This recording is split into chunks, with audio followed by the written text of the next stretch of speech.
குறிஞ்சிப்பாடியில் 8.55 கோடி பெரியார் சமத்துவபுரம் பயனாளிகளுக்கு வீட்டு ஆணைகள் வழங்கல்.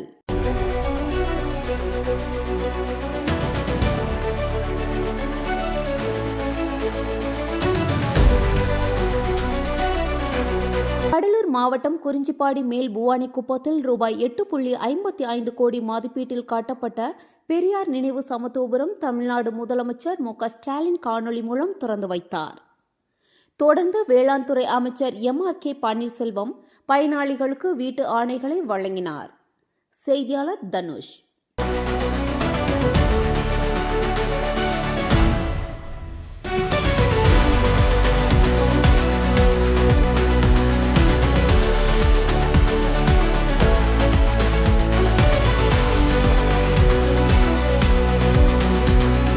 முன்னேற்ற கழகம் திராவிட இயக்கங்கள் அவருடைய புரட்சி தான் இப்போது சமத்துவபுரம். இப்ப சமத்துவபுரமாக வாழக்கூடிய ஒரு சூழ்நிலை இணக்கத்தை உருவாக்கியது திராவிட முன்னேற்ற கழகம். அதுதான் காரணம். ஆக மக்கள் பயன்பெற வேண்டும், எல்லோரும் சமத்துவ உணர்வுடன் பணியிங்கே வாழ வேண்டும் என்று இந்த திட்டம் அமைக்கப்பட்டு வெற்றிகரமாக நடந்து கொண்டிருக்கிறது. ஆக அதற்கு உழைத்த அரசு அதிகாரிகளையும் நான் பாராட்டுகிறேன். அதே போல இந்த அரசு பொறுப்பேற்றிலிருந்து பல அரசுகள், பல தலைவர்கள், முதலமைச்சர்கள் வந்திருந்தாலும் கலைஞர் அவர்கள் முதலாக அங்கு முதலமைச்சராக பிறகுதான் தெருவிளக்குகள் கிராமத்தில் ராமூர்த்தி வாத்தியாரை இருக்கும்போது அப்போ இலவசமாக படிக்கக்கூடிய வாய்ப்பு இல்லை.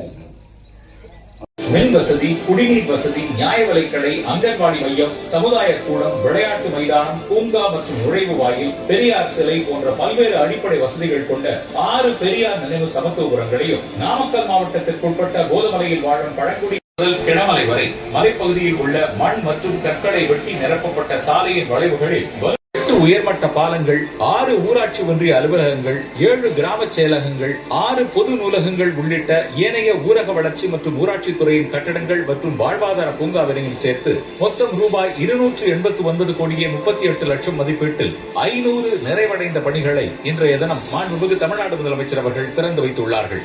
செய்திகளை உடனுக்குடன் தெரிந்து கொள்ள நம்ம வேதா நியூஸ் டைம்ஸ் சேனலை லைக் பண்ணுங்க, ஷேர் பண்ணுங்க, கமெண்ட் பண்ணுங்க, மறக்காம சப்ஸ்கிரைப் பண்ணுங்க. பக்கத்தில் இருக்க பெல் ஐகானையும் கிளிக் பண்ணுங்க. அப்பதான் நாங்க போடுற வீடியோஸ் உங்களுக்கு நோட்டிபிகேஷன்ல வரும்.